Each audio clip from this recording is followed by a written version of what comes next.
नमस्कार. मी Pragya Mhetre, Sangli media communication माय T V channel प्रस्तुत लेखणी माझी या कार्यक्रमामध्ये आपल्या सर्वांचं सहर्ष स्वागत. प्रेक्षक हो, आपणाला वेगवेगळ्या ढंगाच्या कविता सादर करणारे अनेक मान्यवर आपल्या इथे उपस्थित आहेत. त्यानंतर वेगवेगळे विषय जे असतात त्याला एका वेगळ्या धाटणीमध्ये कसं मांडायचं आणि ते आपले जे विचार आहेत ते प्रेक्षकांपर्यंत कसं पोहोचवायचं याचं माध्यम म्हणजे साहित्य.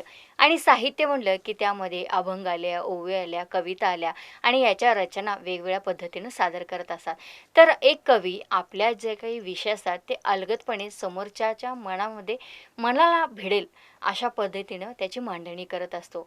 आणि अशीच मांडणी करणारे आज आपल्या इथं स्टुडिओमध्ये उपस्थित आहेत कवी श्री धर्मवीर पाटील आणि यांच्याशी आता आपण बातचीत करूया. नमस्कार. मी धर्मवीर पाटील इस्लामपूरहून आलो आहे. इस्लामपूर आणि परिसरात मी दैनिक सकाळमध्ये पत्रकारितेचं काम करतो. शिवाय प्रतिभा बुक्स या नावाने आमचं एक पुस्तकांचं स्टॉल आहे, दुकान आहे. आणि प्रतिभा या नावानं आम्ही गेली 13 वर्ष दिवाळी अंकाचं संपादनही करतो. संभ्रमाच्या तळाशी हा महाराष्ट्र साहित्य संस्कृती मंडळाकडून माझा नुकताच एक कविता संग्रह प्रकाशित झालेला आहे. आणि वेगवेगळ्या साहित्यिक आणि सांस्कृतिक उपक्रमात आमचा सहभाग असतो. नमस्कार. मी प्रज्ञा म्हेत्रे, सांगली मीडिया कम्युनिकेशन माय टी व्ही चॅनल प्रस्तुत लेखणी माझी या कार्यक्रमामध्ये सर आपलं सहर्ष स्वागत. आता आपण बऱ्याच वर्ष झाले या साहित्य क्षेत्रामध्ये आहात. त्यानंतर आपला कविता संग्रहसुद्धा प्रकाशित झालेला आहे. तर एखादी व्यक्तीचं म्हणजे ओळख जी असते ते आपण समोरून अमुक ही व्यक्ती अशी आहे, तमुक ती व्यक्ती आहे नावानिशी ओळखत असतो. पण ती व्यक्ती आतून कशी आहे किंवा काय याचा जो अनुभव असतो तो आपण त्या व्यक्तीच्या सानिध्यात गेल्यानंतर येत असतो. तर अशा वेगवेगळ्या लोकांच्यात आपला हे पण असेल म्हणजे आपण वेगवेगळ्या लोकांच्यात राहत आहात. त्यानंतर आपल्याला अनुभवसुद्धा येत असतील. तर या विषयी आपण काही लिखाण केलेलं आहे का? आणि केलं असेल तर ते कोणतं? हे आमच्या प्रेक्षकांना नक्की जाणून घ्यायला आवडेल. खूप छान सुरुवात केलीत मॅडम, की पत्रकारितेचं काम करत असताना समाजातल्या वेगवेगळ्या लोकांशी संपर्क येतो, परिचय येतो, लोकांचे प्रश्न जाणून घेण्याची संधी मिळते. आणि चेहरे वेगळे, वागणं वेगळं हं. असे खूप अनुभव या कामामध्ये येत राहतात. आणि कवितेचं अंग असलं की आपल्याला आणखीन खोलात जाता येतं, वाचन असलं की मग आणखीन काही प्रश्न आपल्याला हं, चांगल्या हं. पद्धतीने मांडता येतात. आणि मग त्याला साजेशी एक छानशी कविता मुखवटे नावाची मी लिहिलेली आहे, ती मला इथं सादर करायला आवडेल. नक्कीच सर. कवितेचं शीर्षक आहे मुखवटे. खरं तर आपण वेगवेगळे चेहरे घेऊन समाजात वावरत असतो आणि त्या अनुषंगानं मला ही कविता खूप महत्त्वाची वाटते, म्हणून हा एक विषय मांडण्याचा माझा या कवितेचा प्रयत्न आहे. मुखवटे तुम्हाला जगवतात आयुष्यात. तुमच्याजवळ नसतील मुखवटे तर ती मिळवावी लागतात. तशी ती असतात सगळ्यांच्याच जवळ. पण आपणाला फक्त दिसतात सेलिब्रिटी किंवा राजकारणी किंवा असेच कोणीतरी ज्यांचे नाव मोठे झालेले असते तुमच्या तकलादू भोवताला. हे मुखवटे नसतीलच तर विचार करावा ज्याचा त्यानं. अन्यथा त्याचे आयुष्य धोक्यात आहे खूप, हे तरी जाणून घ्यावे ज्याचे त्याने. किंवा तयारी तरी ठेवावी जे वाट्याला येतील ते भोग भोगण्याची. किंवा असेच काहीसे की मुक्तच पण एखाद्या तुरुंगात बंदिस्त भावनांच्या सोबत जगण्याची सवय लावून घ्यावी कायमस्वरूपी. मुखवटे नसतील तर जगणे असह्य होऊन जाते. सरळ रेषेत जगण्याचे उद्ध्वस्त होते स्वप्न आणि तळमळ येते वाट्याला. घुसमट होते आपली. घुसमट होते आपली आणि कळत नाही कुणाला म्हणून होणारी तगमग वेगळीच. न पेक्षा मुखवटे परवडतात कधीही. त्याची किंमत जास्त कशासाठी मोजावी लागते याचे गणित जमत असेलच तर आणखीन सोपा होत जातो रस्ता सरळ रेषेत जगण्याचा. नसल्यास जे अटळ आहे ते तरी स्वीकारण्याची ठेवावीच लागते तयारी. इच्छा असो किंवा नसो या तयारीला नसतो पर्याय, जगायचेच असेल तुम्हाला तर. सबब मुखवटा हवाच आपल्याकडे एक, सोयीस्कर, साधा. त्यात नसतो महागडा किंवा हलका वगैरे. त्याला लागत नाही कोणत्याही पदवीचे सर्टिफिकेट किंवा तिथे पाजळावीही लागत नाही फालतू विद्वत्ता. पण एक खरे की त्याचे दुकान नसते कुठेच. पण एक खरे की त्याचे दुकान नसते कुठेच. आपले आपल्यालाच शोधावे लागते आपल्याच जगात कुठेतरी. त्याची वाट, ठिकाण, किंमत आणि जे असेल ते सारं काही आपल्यावरच तर असतं. एक बरं आहे की अजून या मुखवट्यांचा बाजार झालेला नाही कुठंच. एक बरं आहे की अजून या मुखवट्यांचा बाजार झालेला नाही कुठंच. स्वप्न विकत मिळतायत हल्ली. मुखवटे मिळणे तसे काही दूर असेल असे वाटत नाही. अजून तरी त्या बाबतीत आशावादी राहायला हरकत नाही. अजून तरी त्या बाबतीत आशावादी राहायला हरकत नाही. आणखी एक एकांताच्या दीर्घ समेवर नावाची कविता मला इथं सादर करावीशी वाटते, ज्यामध्ये प्रेमातलं एक हळवेपण त्या कवितेच्या नायकानं जपलेलं आहे. तो आपल्या प्रेयसीविषयी, पत्नीविषयीच्या प्रेमळ भावना व्यक्त करतोच आहे, परंतु एक दुःख त्याच्या मनात दाटून आलेलं आहे की प्रेयसी जेव्हा जवळ येते किंवा ती जेव्हा त्याच्यापासून अलिप्त असते, या दरम्यानचा एक त्याचा संवेदनशील भाग तो या कवितेच्या माध्यमातून व्यक्त करतो. कवितेचं शीर्षक आहे एकांताच्या दीर्घ समेवर. एकांताच्या दीर्घ समेवर जाग्या कराव्यात जुन्या काळीज खुणा, तेव्हा तू येतेस, पसरत जातेस, व्यापवून टाकतेस. एकांत सुसह्य करावा म्हणून करत राहतो मी निष्फळ प्रयत्न, तरीही तू अडूनच असतेस. एकांत सुसह्य करावा म्हणून करत राहतो मी निष्फळ प्रयत्न, तरीही तू अडूनच असतेस. तुझ्या मनासारखे होईपर्यंत तू डोळे ओले करून जातेस असताना सोबत, आणि जातेस म्हणूनही. एकांताच्या दीर्घ समेवर तू येतेस तेव्हा काळ स्तब्ध असतो माझ्या जगण्याचा. एकांताच्या दीर्घ समेवर तू येतेस तेव्हा काळ स्तब्ध असतो माझ्या जगण्याचा. तू, मी आणि जगणं याच्या मध्यावर आता शिल्लक काय राहिलंय, याच्या मध्यावर आता शिल्लक काय राहिलंय. सर, आयुष्यात आपल्या बरेच प्रश्न निर्माण होत असतात आणि बऱ्याच प्रश्नांची आपल्याला शोधत असलो तरी उत्तरं सापडत नसतात. आणि बऱ्याच वेळेला असं होतं की आपल्या जीवनामध्ये बऱ्याच प्रश्नांची उत्तरं शोधता शोधता आपणाला फसगतसुद्धा झालेली असते. तर फसगत होते त्यावेळेला आपल्याला अनेक प्रश्न निर्माण होत असतात. तर हे असंच का, ते तसंच का, या प्रश्नांची कधीकधी आपलं आयुष्य संपवून जात असतं, पण आपल्याला त्या प्रश्नांची उत्तरं सापडत नाहीत. तर अशा अनुषंगाने आपण काही लेखन केलेलं आहे का? खूप छान प्रश्न आहे मॅडम. संवेदनशीलता हा कवितेचा आत्मा असतो आणि प्रश्नांचा शोध घेणं, त्याच्या तळाशी जाणं, आपल्या भावना व्यक्त करणं हा कवितेचा मुख्य आशय येतोच कवीच्या प्रत्येक कवितेमध्ये. आणि म्हणून हे प्रश्न वेगवेगळ्या अर्थांनी सतावत असतात. कुठल्याही कवितेच्या मूळ गाभ्याला जात असताना आपण शोध घेत असतो, आणि म्हणून या आशयाची एक कविता मला इथं सादर करावी वाटते. कवितेचं शीर्षक आहे असेच. असंख्य प्रश्नांनी तळमळत असतो जीव, तगमग संपत नाही, दिलाशांचे हिंदोळे भेटत राहतात. स्वतःच्या सोयीने अर्थ लावून जगण्यात निघून जाते वेळ, प्रश्न संपत नाहीत, उत्तरे ओळखीचे होण्याआधीच अनाहूत होतात. प्रश्न उत्तरांच्या खेळात हेलकावी खात जगत नाहीत, ते मग जगतात काय? आयुष्याच्या शेवटी हातात फक्त कागद असतो हिशोबांचा. आयुष्याच्या शेवटी हातात फक्त कागद असतो हिशोबांचा, आकड्यात शिल्लक नसतं काहीच. ज्याला समजला शून्य तो साधू होतो. तुमच्या आमच्यासारखे खेळत राहतात आकड्यांचा खेळ. तुमच्या आमच्यासारखे खेळत राहतात आकड्यांचा खेळ, जो संपत नाही कधीच श्वासाच्या अंतापर्यंत. आपण माणूस म्हणून घेतो सर्वसामान्य. आपल्या असण्या नसण्याने कुणालाच काहीच पडत नसतो फरक. आला दिवस ढकलून संपून जातात सारेच दिवस. आला दिवस ढकलून संपून जातात सारेच दिवस. ऋतूंची आगंतुक सवय तुमचे जगणे बदलू शकत नाही. श्रावणाची हिरवळ भुरळ पाडू शकत नाही, कारण तुम्ही असेच फसत गेलेले असता. असेच. प्रेक्षको, आत्ताच आपण मुखवटे कसे असतात, त्यानंतर व्यक्तींना कसं ओळखता आलं पाहिजे, एकांतवासात प्रियसीचं किती महत्त्व आहे हे सुद्धा त्याच वेळेला कळत असतं. आणि अशा बऱ्याचशाच कविता आपणाला ऐकायच्या आहेत. तत्पूर्वी घेऊ एक छोटीशी विश्रांती आणि तुम्ही पाहत राहा फक्त आणि फक्त सांगली मीडिया माय टी व्ही चॅनल.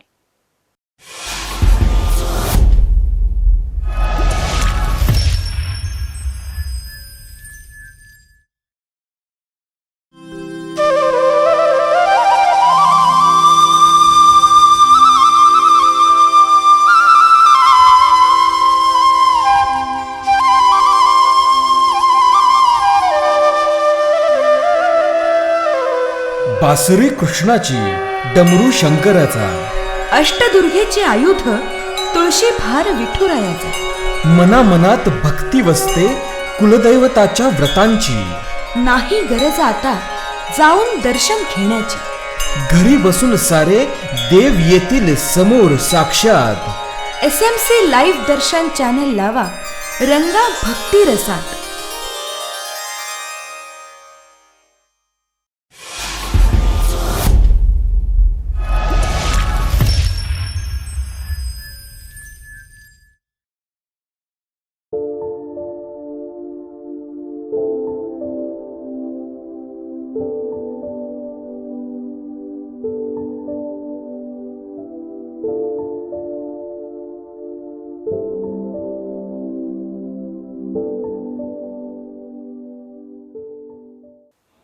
छोट्याशा विश्रांतीनंतर आपण परत आलो आहोत लेखनी माझी या कार्यक्रमामध्ये. आणि आज आपल्यासोबत श्री धर्मवीर पाटील जे कवी आहेत त्यांच्याशी आपण बातचीत करत आहोत आणि त्यांनी स्वरचित ज्या कविता आहेत त्या आता वाचन करणार आहेत. सर, आपणाला माहितीच आहे की समाजात अगदी गल्ली ते दिल्लीपर्यंत कुठल्याही बातम्या असतील तर त्याला राजकारण म्हटलं जातं. अगदी नात्यात सुद्धा सहज बोलायचं म्हणलं तर काय चाललंय तुमच्यात राजकारण असा प्रश्न येतो. आणि राजकारण हा शब्द असा आहे की झोपेतसुद्धा माणूस जागा होतो आणि पाहत असतो आपल्या शेजारी काय घडलंय याच्यापेक्षा दिल्लीत काय घडलंय ह्याला तो जास्त प्राधान्याने महत्त्व देत असतो. तर हे राजकारण किती आहे आपल्याला म्हणजे वेगवेगळे येणारे प्रश्न आहेत आणि या प्रश्नातूनच राजकारण घडत असतं. तर याविषयी आपण काही कविता वगैरे लिहिलेल्या आहेत का आणि त्याचा जो काही परिणाम आहे हा कितपत होतो याविषयी आमच्या प्रेक्षकांना नक्की जाणून घ्यायला आवडेल. खरं आहे मॅडम, राजकारण हे प्रत्येक क्षेत्रात असतं, फक्त तेही ओळखता आलं पाहिजे. जसं की आपण राजकारण शब्द हा इतका गुळगुळीत झाला आहे की तो प्रत्येक ठिकाणी आपण वापरतो, पण तो तितक्या बारकाईनं समजून घेत नाही. म्हणून मग मला याविषयीची एक अशी कविता सादर करावीशी वाटते की जे राजकारण मूळ जन्माकडं आपल्याला घेऊन जातं. आपल्या प्रत्येक वागण्यात, बोलण्यात, जगण्यात राजकारण असतं, पण मग ते समजून घेण्यावर असतं. माझ्या कवितेचं शीर्षक आहे या शहरात अर्थात सगळीकडेच. कुणाशिवाय कुणाचे काही थटत नाही, काहींशिवाय कुणाचे काहीच होत नाही. या दोन्हींच्या दरम्यान लटकत असलेले अनेक जीव रोज जगण्याच्या संघर्षात मरतात, पुन्हा पुन्हा जन्माला येतात नाईलाजाने. काहींना काहीच फरक पडत नाही, काहींचे फरक पडून चालत नाही. यांच्याही दरम्यान कासावीस झालेले अनेक जीव रोज घुसमटत आहेत जगण्या मरण्याच्या चक्रात. काहीच पर्याय नाहीत हे त्यांच्या मनानेच स्वीकारलेले आहे. या शहरात अर्थात सगळीकडेच या शहरात अर्थात सगळीकडेच रोज दिवस उजाडतो, मावळतो. प्रश्नांच्या तळाशी जाण्यासाठी कुणी पुढे यावे म्हणून काहींनी पाण्यात देव घातले आहेत, तर काहींनी आपली अविरत धडपड ठेवली आहे रोज. त्यांना आहेत हे दिवस बदलण्याची प्रतीक्षा आहे. काहींना लोकांना बळी देऊन एक उंची गाठायची असते, ते शोधातच असतात घुसमटलेल्या गुदमरलेल्या जीवांच्या. काहींना लोकांना बळी देऊन एक उंची गाठायची असते, ते शोधातच असतात घुसमटलेल्या गुदमरलेल्या जीवांच्या. काहींना ती उंची मिळते, काहींना नाही, त्यांची गरज तात्पुरती संपते. या शहरात नव्हे सगळीकडेच माणुसकीच्या नावाने बघितली जाते फक्त स्वतःची सोय. लोकांच्या भीतीचा केला जातो बाजार आणि साधला जातो स्वार्थ. तेव्हा जन्माला येते राजकारण, तेव्हा जन्माला येते राजकारण. या ठिकाणी मला आणखी एक कविता सादर करावीशी वाटते, ती म्हणजे नात्याशी संबंधित. आई या नात्यावर आजपर्यंत अनेकदा कविता लिहिली गेली. खरं तर आईविषयीचं प्रेम व्यक्त केलं जातं, हळहळ व्यक्त केली जाते, पण आईच्या दुःखाविषयी, व्यक्तिशः तिच्या प्रश्नांविषयी फार कमी वेळा लिहिलं गेलं आहे, बोललं गेलं आहे. मग आई स्वतःच एक विश्व जगत जगत ती तिच्या भोवतीचं कुटुंब, तिचा संसार ती जगत असते आणि त्याविषयीची एक मला कविता या ठिकाणी सादर करावीशी वाटते. कवितेचं शीर्षक आहे आई काळ बनून जगते. आईच्या आवाजाची किनार आणि तिच्या बोलण्यातून ओसंडून वाहणारे कड, जाता जाता मी मुरवून घेतो माझ्यात तिच्या आवाजातील अस्पष्ट हुंकार. तिच्या अव्याहत काळजीच्या सुराचा आणि तुडुंब प्रेमाचा किमान एक अंश तरी मी जपू शकेन की नाही माझ्या जगण्यात, या भीतीने मी आवंडा गिळून सारे काही सोपवून देतो नियतीच्या भरवशावर. आईच्या आत चाललेलं असतं युद्ध, ती सतत लढत आलेली असते आणि अपयशही पचवत असते ती सतत. तिच्या लढण्या हरण्याचे व्रण कधीच दिसत नाहीत कुणाला. तिच्या लढण्या हरण्याचे व्रण कधीच दिसत नाहीत कुणाला. ती काळ बनून जगते आणि घेऊन जाते काळ जाताना सोबत, आणि घेऊन जाते काळ जाताना सोबत. बरेचसेच सर विषय असे असतात की आपल्याला त्यातनं प्रश्नांची उत्तर मिळत असतात किंवा मिळत नसतात. मग ते आपण कवितेच्या माध्यमातून हे करत असतो. आणि बऱ्याच जणांना असं असतं की एखादी गोष्ट आहे तर त्याला सकारात्मक बघण्यापेक्षा नकारात्मक बघण्याचा दृष्टिकोन जास्त असतो. तर हा दृष्टिकोन बदलण्यासाठी म्हणजे आपला जो दृष्टिकोन आहे पाहण्याचा तो सकारात्मकच ठेवला पाहिजे. म्हणजे उदासीनता जी असते ती घालवणं आवश्यक आहे. तर यासाठी सकारात्मक दृष्टिकोन कायम ठेवावा यासाठी काही कविता लिहिली आहे का? आणि लिहिली असेल तर आमच्या प्रेक्षकांनाही सकारात्मक दृष्टिकोन या कवितेतून मिळावा अशी अपेक्षा वाटते. खरं आहे मॅडम, सुख आणि दुःख ह्या एकाच नाण्याच्या दोन बाजू आहेत. जसं तुम्हाला आनंदाचे क्षण येतात तसंच उदासीनतेचे पण क्षण येतात. आणि खरं तर त्यावेळेला स्वतःला सावरणं, सांभाळणं हे गरजेचं असतं आणि मग त्यातून बाहेर पडणं हे आवश्यक असतं. तर त्या अनुषंगानं मी एक कविता लिहिली आहे ज्याचं शीर्षक आहे उदासीच्या काळोखात. ती कविता मला इथं सादर करायला आवडेल.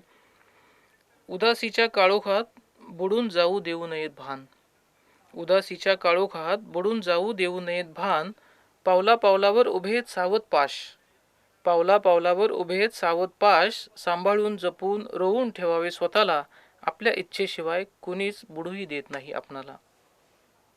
आपले पाऊल ठरवते आपली दिशा.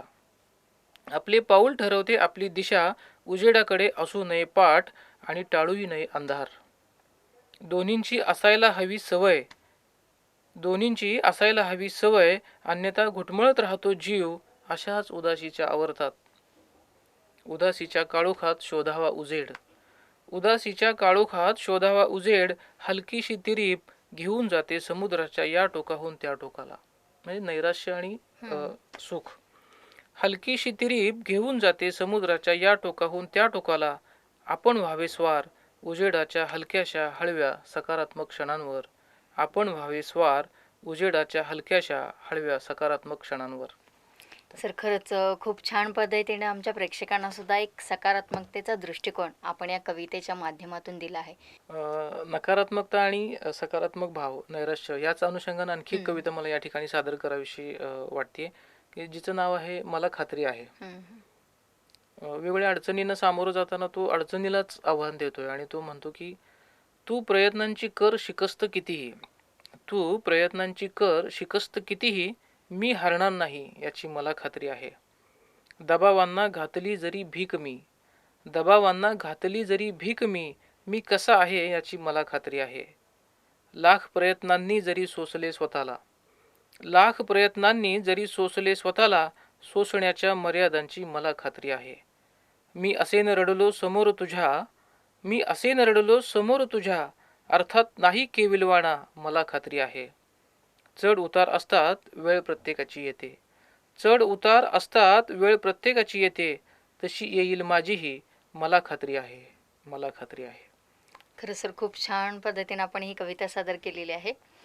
यानंतर कदाचित वेळ आली आहे ही सुद्धा तुमची कविता खूप छान आहे आणि बऱ्याच लोकांना सुद्धा ही कविता आवडते. तर ही जी कविता आहे तर याचा आशय काय आहे ही सुद्धा आमच्या प्रेक्षकांना नक्की जाणून घ्यायला आवडेल सर. वेळ आली आहे ही एक अशीच कविता ज्या पार्श्वभूमीवर लिहिली ती थोडक्यात सांगावीशी वाटते की लोकांना वारंवार काही गोष्टी सांगाव्या लागत असतात आणि लोक त्याकडे दुर्लक्ष करत असतात आणि मग आपल्याला एका विशिष्ट क्षणाला अशी जाणीव होते की ही वेळ ती होती आणि आपल्याला ते करायला पाहिजे होतं. थोडक्यात काही की शहाणपण जे असतं ते वेगवेगळ्या प्रसंगांनी येतं आणि ते आपण समजून घेतलं पाहिजे अशा अर्थानं. कवितेचं शीर्षक आहे कदाचित वेळ आली आहे. कदाचित वेळ आली आहे जुळून. छोट्या छोट्या गोष्टींनी बरेच उत्पात घडतात हे इतिहासात ऐकून होतो आपण. आता आजूबाजूला असंच कमी जास्त महत्त्वाचं सुरूही काहीसं कदाचित वेळ आली असेल. बिघडायला खूप काही मोठं घडलंच पाहिजे असंही नसतं काही. बिघडायला खूप काही मोठं घडलंच पाहिजे असंही नसतं काही. छोट्याशा जखमीने जातात जीव किंवा कसलंही व्यसन नसणाऱ्याला होतो कॅन्सर. तसंच काहीसं घडून जाण्याची ही वेळ आली आहे बहुतेक. ओरडून सांगितलं जात असतानाही आपले कान तिकडे अजिबातच नसतात लक्ष देत. ओरडून सांगितलं जात असतानाही आपले कान तिकडे अजिबातच नसतात लक्ष देत. आपली मस्ती आपल्याला असते ओढून नेत. असे काही किस्से असतात ध्यानी मनी नसतानाही घेऊन जातात काळाच्या पलीकडे खूप खूप दूरवर. कदाचित वेळ आली असेल जुळून असंच काहीसं सोबत काही न घेता उडून नेणारी. शहाणपण कधी उपयोगाला येतं. शहाणपण कधी उपयोगाला येतं माहीत नाही पण खरंच ते जगता आलं तर किती मजा येईल नाही. ते जगता आलं तर किती मजा येईल नाही. सर आज आपण स्टुडिओमध्ये आलात आणि वेगवेगळ्या विषयांवरती आपण आपल्या कविता सादर केल्या त्याबद्दल सांगली मीडिया कम्युनिकेशन माय टी व्ही चॅनलतर्फे धन्यवाद देते आणि पुढील वाटचालीसाठी आपणाला हार्दिक शुभेच्छा सर. आज मला सांगली मीडिया या चॅनेलच्या माध्यमातून माय टी व्हीवर माझ्या कविता सादर करण्याची संधी आज आपण या ठिकाणी मला उपलब्ध करून दिलीत त्याबद्दल मीही आपले आभार मानतो. धन्यवाद. प्रेक्षको आत्ताच आपण धर्मवीर पाटील जे कवी आहेत त्यांच्या वेगवेगळ्या विषयांवरती कविता त्यांनी सादर केल्या. खरंच किती राजकारण म्हणजे काय आहे, मुखवटे कसे असतात, एकांत समयी प्रियकराला येणारे अनुभव, त्यानंतर कदाचित वेळ आली आहे, म्हणजे अशा वेगवेगळ्या विषयाच्या कविता आपणापुढे सादर केल्या. आणि याचं प्रक्षेपण सांगली मीडिया आणि माय टी व्ही चॅनल करतं, की ज्यामध्ये आपणाला अनेक सामाजिक, शैक्षणिक, सांस्कृतिक कार्यक्रम पाहायला मिळतात. तेव्हा आवर्जून पहा तुमचं, आमचं आणि आपल्या सर्वांचं लाडकं चॅनल सांगली मीडिया माय टी व्ही चॅनल.